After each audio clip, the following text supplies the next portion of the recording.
جو گھر کا نظام وجود میں آیا اس کے بارے میں فرمایا کہ الرجال قوامون علی النساء، اور اس کا ترجمہ صحیح ترین یہ ہوگا کہ مرد عورتوں پر حاکم ہے، اس لیے کہ قامہ کے بعد جب علا کا صیغہ آ جاتا اس پر کھڑے ہیں، قائم ہے، قوام ہے، وہ تو مبالغے کا صیغہ ہے، قائم سے کھڑا ہونے والا، قوام بہت قوت کے ساتھ کھڑا ہونے والا، اور پھر اعلیٰ کا جب آ جائے گا صلہ تو قوامون علی النساء، معلوم یہ ہوا کہ مرد عورتوں پر حاکم ہیں۔ کس معنی میں؟ کہ خاندان کا یہ مختصر سا ادارہ جو ہے اس میں بہرحال سربراہی جو ہے وہ مرد کے پاس ہے، عورت کو آپ وزیر کہہ لیں کہ اس گھر کے اندر وزیر کی حیثیت اس کی ہے، پورا جو خاندان ہے، اولاد ہے، اس میں ظاہر بات ہے کہ والدین ہونے کے اعتبار سے اولاد کے ذمے ہے کہ دونوں کا ادب کریں، دونوں کا احترام کریں، بلکہ اس اعتبار سے میں ایک بات ابھی عرض کروں گا کہ وہ جو کسر کا جبر ہے اس میں شریعت نے عورت کا حق زیادہ کر دیا، جہاں قانونی طور پر کمی رکھی کہ مرد کو طلاق کا اختیار ہے عورت کو نہیں، خاندان کی سربراہی مرد کی ہے عورت کی نہیں، وہاں اب اس تلافی جو کی گئی ہے، اس کسر کا جبر جو کیا گیا ہے وہ اس والدین کے حقوق میں سے مثلا قرآن مجید میں اگرچہ متعدد مقامات پر 4 مقامات میرے سامنے موجود ہیں اس وقت جن میں اللہ تعالیٰ کے حق کے فوراً بعد والدین کے حق کا ذکر ہے،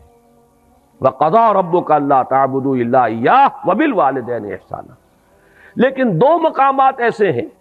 کہ جن میں خاص طور پر ماؤں کا ذکر کیا گیا ہے، حَمَلَتْهُ أُمُّهُ وَهْنًا عَلَىٰ وَهْنٍ وَفِصَالُهُ فِي عَامَيْنِ أَنِ اشْكُرْ لِي وَلِوَالِدَيْكَ، اور اسی کی وضاحت ہمیں مل گئی حدیث نبوی میں کہ حضور سے ایک صحابی نے پوچھا کہ میرے حسن سلوک کا سب سے بڑھ کر مستحق کون ہے؟ آپ نے فرمایا تمہاری والدہ،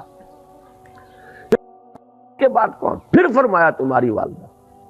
تیسری مرتبہ پوچھا پھر کون؟ پھر فرمایا تمہاری والدہ، چوتھی مرتبہ پوچھنے پر فرمایا کہ تمہارے والد۔ معلوم یہ ہوا کہ 3 گنا حق ہے ماں کا باپ کے مقابلے میں، ادب، احترام اور اس دلجوئی، اس کے اعتبار سے گویا کہ یہ وہ کسر کا جبر ہو رہا ہے کہ قانونی اعتبار سے اگر وہاں کوئی کمی تھی تو اس اعتبار سے اس کی تلافی کر دی۔ یہی وجہ ہے کہ آپ دیکھتے ہیں کہ حدیث نبوی میں علی صاحب الصلاۃ والسلام باپ کے قدموں تلے جنت کا تذکرہ نہیں ہے، الجنت تحت اقدام الامہات، جنت جو ہے وہ ماؤں کے قدموں تلے ہے، اس کو بھی آپ اسی کے حوالے سے سمجھ لیجیے۔ یہ وہی توازن پیدا کیا جا رہا ہے۔ اسی توازن کی ایک اور شکل ہے کہ بیٹوں کی پرورش پر کسی اجر و ثواب کا کوئی خاص تذکرہ نہیں ہے، یہ تو ٹھیک ہے، ایک انسان اپنی اولاد کو یہ سمجھتا ہے کہ اللہ کی عطا ہے، اللہ کی دی ہوئی چیز ہے، اور اس کا جو بھی حق مجھے ہے اس کے لیے پالنے کے لیے، پوسنے کے لیے، اس کی ضروریات پوری کرنے کے لیے، وہ چاہے بیٹا ہو چاہے بیٹی ہو، اس کے لیے وہ بھاگ دوڑ کرتا ہے یہ سمجھ کر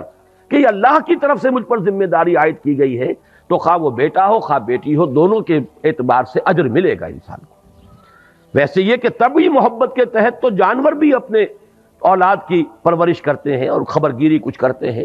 انسان میں وہ اللہ تعالیٰ نے بہت ہی زیادہ مادہ رکھ دیا ہے، لیکن یہ ہے کہ اس میں اگر انسان یہ سمجھ کر کر رہا ہو کہ یہ در حقیقت اللہ کی عائد شدہ فرض ہے مجھ پر جو میں ادا کر رہا ہوں، یہ اللہ کی امانت ہے میرے پاس۔ یہی وجہ ہے کہ جو اولاد بچپن میں فوت ہو جاتی ہے اس کی نماز جو آپ پڑھتے ہیں، دعائے جنازہ جو اس میں مانگتے ہیں، اس میں کیا ہے؟ اللہم اجعلہ لنا فرطن واجعلہ لنا اجرا وذخرا واجعلہ لنا شافعا مشفعا، پروردگار یہ بچہ تو نے مجھے دیا تھا، تیری امانت تھی، میں نے جو محنت کی ہے، پالا پوسا، ہم نے جو بھی اس پر مشقت جھیلی ہے، پروردگار تو اس کو ہمارے لیے آخرت میں ذخیرہ بنا دے، اجر کا ذریعہ بنا دے۔ معلوم یہ ہوا کہ چونکہ تیری شے سمجھ کر ہم نے یہ کام کیا، اگر تبھی محبت کے تحت ہو تو پھر تو اجر آپ اس کے پر کلیم کر ہی نہیں سکتے، تو اس اعتبار سے تو لڑکے اور لڑکی میں کوئی فرق نہیں ہے۔ لیکن یہ کہ آگے چل کر ساری احادیث کے اندر لڑکیوں کے پالنے پوسنے کے بارے میں ہے، کہیں کہ جس نے 2 بچیوں کو بھی بڑی یعنی دلی محبت پالا پوسا، پروان چڑھایا، تعدیب اور تعلیم دی، اور وہ ان کو وہ جوان ہوئیں، دونوں اس کے لیے اوٹ بن جائیں گی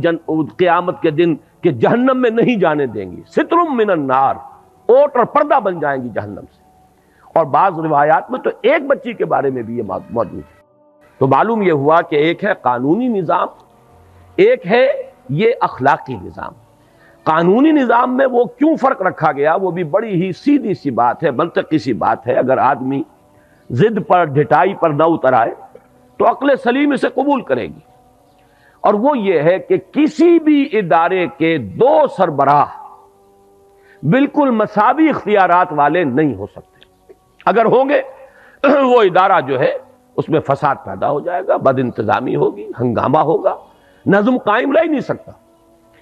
کہ دو سربراہ ہو گئے۔ تو اسی لیے آپ مینیجنگ ڈائریکٹر کسی لمیٹڈ کمپنی میں ایک ہی پائیں گے، ڈائریکٹر 50 بنا لیجئے آپ۔ اسی طریقے سے محکمے ہیں تو ان میں ڈائریکٹر اوپر ایک ہوگا، deputy director, assistant director, joint director, جتنے چاہے بنا لیں۔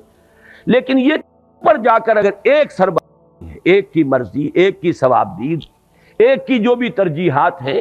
اگر وہ بروئے کار نہیں آتی تو نتیجہ یہ نکلے گا کہ فساد رونما ہو جائے گا، نظم قائم نہیں رہ سکتا۔